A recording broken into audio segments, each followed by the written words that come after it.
Confession time. I contributed $0 to my TFSA in 2025. That's right, $0. And I'm a CPA. I've been managing my investments for a number of years. But here's the thing, I've been focused on the wrong account. I focused all my energy on my RRSP, the Registered Retirement Savings Plan. Because if you're anything like me and you watched your parents struggle to get into retirement, and in retirement, that is what you're supposed to do to get it right, right? Max your RRSP first and get the tax deduction. But my TFSA, well, it's nearly empty. And I finally realized that if you want to manage your own investments, especially as a first gen professional, the TFSA, that tax free savings account, is actually the better account to focus on. So today I'm breaking down why. And if you're watching this thinking, I should probably be investing, but I don't know which account to start with, this video is for you as well. So let's get into it. Before we get started, a little disclaimer, I'm not a financial advisor, I'm not an investment advisor, and I'm sharing only what I do with my own money and what I've learned along the way. Always do your own research and make decisions that are right for your situation. So let me introduce myself. I'm Leanne. I'm a CPA who's been managing my investments for over 15 years. In this video, I'm breaking down which account you should prioritize, TFSA or RRSP. And I'm also telling you what I wish I had known when I got started. For years, I followed the standard advice. Max your RRSP first and get a tax deduction. This will help you build your retirement. And I did. I've been self-directing my own investments in my RSP successfully for a number of years. But I had neglected my TFSA. Now I'm catching up because I finally understand why the TFSA is actually a better account for self-directed investing, especially when your life doesn't fit some textbook model and you want more options. So let's break this down. TFSA versus RSP for beginner self-directed investors. Which one should you focus on? First, let's talk about what the standard advice tells you. The standard advice is max your RRSP first. Why? There are 3 reasons. 1, you get an immediate tax deduction. If you're in a high tax bracket now, you can save 30 to 40% on your taxes. So if you contribute $10,000 to your RSP and you're in a 35% tax bracket, you get $3,500 back at tax time. 2, your money grows tax deferred. No taxes on the income you're making on that $10,000 or any gains until you withdraw. So if you invest in, say, dividend paying stocks or ETFs that grow over time, you don't pay any tax on those dividends or capital gains while the money is in your RSP. It just keeps compounding. Ideally, and this is number 3, when you withdraw in retirement, you will be in a lower tax bracket. So you'll pay less tax overall. The theory is that you save 30 to 40% on taxes now, and maybe you pay 20 to 25% when you withdraw in retirement. So you come out ahead on the lifetime of paying taxes. This makes perfect sense if your life matches these assumptions. Your parents have enough retirement savings. You're only planning for your immediate family, yourself, maybe a spouse, and your kids. You won't need any of that money until you hit age 65. You'll be in a lower tax bracket in retirement. Family financial help is expected, but you're managing it. It's not constant or unpredictable. But what if that's not your reality? What if you're first generation and your parents don't have enough retirement savings? What if you're making good money now? But you also know you might need the flexibility to support your family earlier than 65. What if you want options before 65, like retiring early, pivoting careers, starting a business, or taking a sabbatical? Okay, so why is the TFSA actually better for self directed investing? Three big reasons. One, full control, no employer restrictions. When you self direct your retirement savings, you often run into constraints. Maybe you have an employer defined contribution or DC plan with limited investment options. Maybe you have a LIRA, a locked in registered retirement arrangement from an old job that's really complicated to get access to. Or maybe you have multiple RSP accounts scattered across different institutions. You could even have a defined benefit pension that you can't even control the investments at all. Your TFSA, though, it's a clean slate. You open the account, you choose the brokerage, you pick the investments. No employer involvement, no legacy accounts to untangle. For self directed investing, that simplicity matters, especially if you're just getting started. Reason two, it's accessible before 65. Here's a big one. Your RSP is designed for retirement at 65. You can access it earlier. There's no law stopping you. But here's what happens. Let's say you need 20,000 from your RSP. The bank withholds taxes immediately.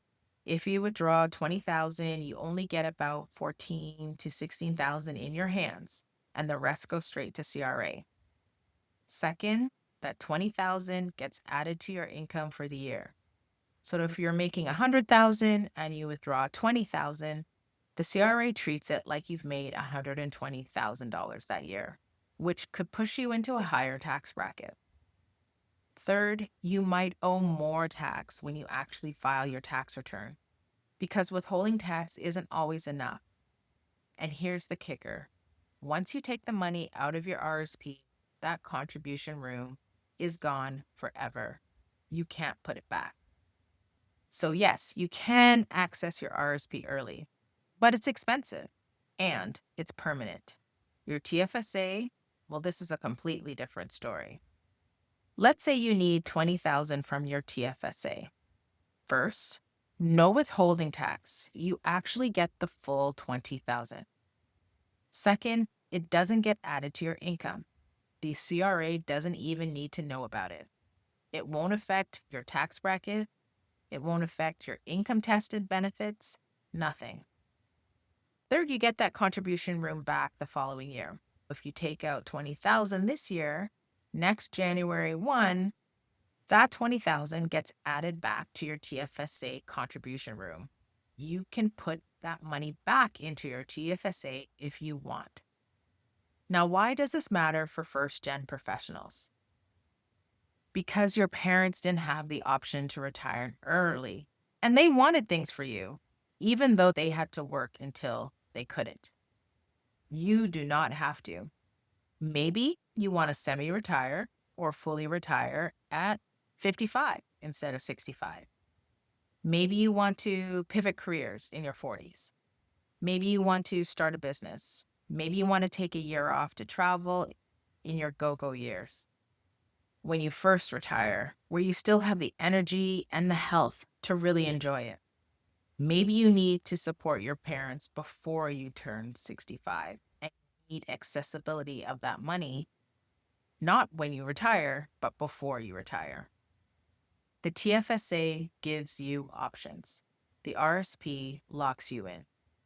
And when you're first gen, options are what your parents never had, but what they likely always wanted for you. Reason three, tax-free forever. Here's what nobody told me about the RSP when I got started. If you're really successful at managing your RSP, it can grow to 500,000, 800,000, maybe a million. And you might actually end up paying more tax in retirement than you saved when you contributed. Why? At age 72, you're actually forced to start withdrawing from your RSP. It converts into a RIF, and the government makes you take out a minimum percentage every year. Those withdrawals get added on top of any other retirement income: CPP, OAS, pension, investment income from your non registered accounts. So even though you are retired, you could end up with 80,000, 90,000, 100,000 in taxable income. This can push you into a higher tax bracket than you might have been in when you first contributed those dollars. The RSP tax savings only work if you're in a lower tax bracket at retirement. But if you're successful in investing, and if your RSP grows significantly, you might not be in a lower tax bracket. You might be in a higher one, and you have no choice at this point. The government forces you to withdraw whether you need the money or not. TFSA, tax-free growth, tax-free withdrawals forever. No adding to your retirement income, no being pushed into higher tax brackets. Pure control. You decide when and how much to withdraw, not the CRA. Let me give you a real example. Let's say you are 40 years old, you're making 100,000, you're married, you've got 2 kids, your parents immigrated to Canada, they don't have enough retirement savings. At some point, you're going to need to help support them. You also want to build your own retirement, and maybe, just maybe, you want to semi-retire or fully retire at 55 instead of 65. Travel while you're still healthy. Have options. Path 1 is the RRSP first strategy. You max your RRSP every year, 18,000 annually, 18% of 100,000. You get a tax refund of about, let's say, 6,300 as you're in the 35% tax bracket. Your RSP grows beautifully, but your parents need help. Your parents are finding it difficult to cover some upcoming expenses. You need that money to be accessible. Your RSP, it's locked. You can withdraw it, but it's treated as income.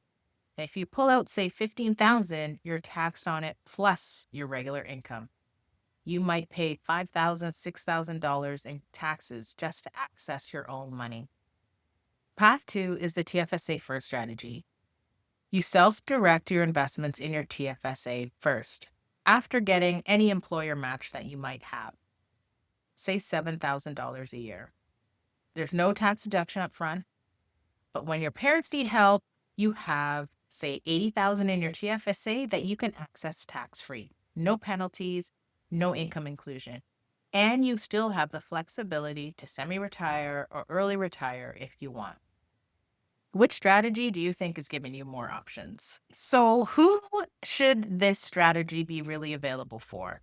You should prioritize your TFSA if you're supporting parents who don't have enough retirement savings, you want to retire before 65, pivot career, start a business, take some sabbaticals. You need flexibility for multi-generational obligations. Your income is high now and will likely stay high in retirement. You have a former employer pension, and you want a clean slate to learn and to self-direct your investments. You want full control without employer plan limitations.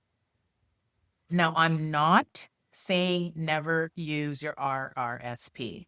If you're in a high tax bracket now and expect to be a low tax bracket in retirement, your RRSP still makes sense.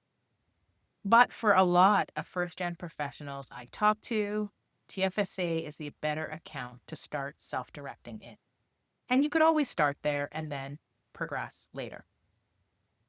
So here's what I'm doing in 2026. I have a healthy RRSP and I've been managing it for years, but I'm going to shift my focus to my TFSA. I've moved just over 5,000 in it to start, and I'm going to contribute $50 every week. That's about $2,600 a year. Not maxing it out, but I'm starting.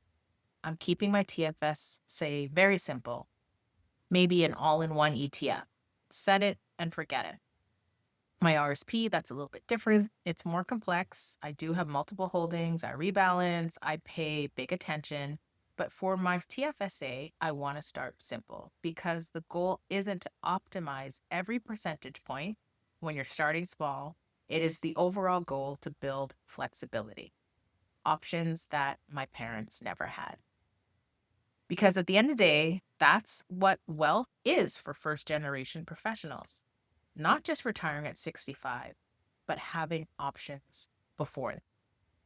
If you're watching this and thinking, I want to learn how to self direct my investments, but I don't know where to start, don't worry, I've got you. I'm going to be filming a whole series on this. In the next video, I'm going to cover why I've been self directing in the wrong account for years and how I'm going to go about fixing it. After that, we're going to talk about robo advisor versus self directing investing, why you might want to make the jump and when exactly to do it. Then the video after that, we're going to cover step by step how to choose your first ETF for self directed investing. So if you made it this far, thank you so much. Please like this video and subscribe if you haven't already, and you will get a new video delivered to you next week. I'm also sharing my entire self directed TFSA journey in my weekly newsletter, the good, the messy, and the I should have known better moments. The link is in the description. It's completely free. And honestly, if you're first gen and trying to figure out investing while supporting family, you will probably find it useful. All right, that's it for today. Just remember the TFSA isn't just a savings account, it's the best account for self directed investing when you need options before traditional retirement at 65. And if you're first gen, you deserve those options. Parents never had them, and you do. See you all next week.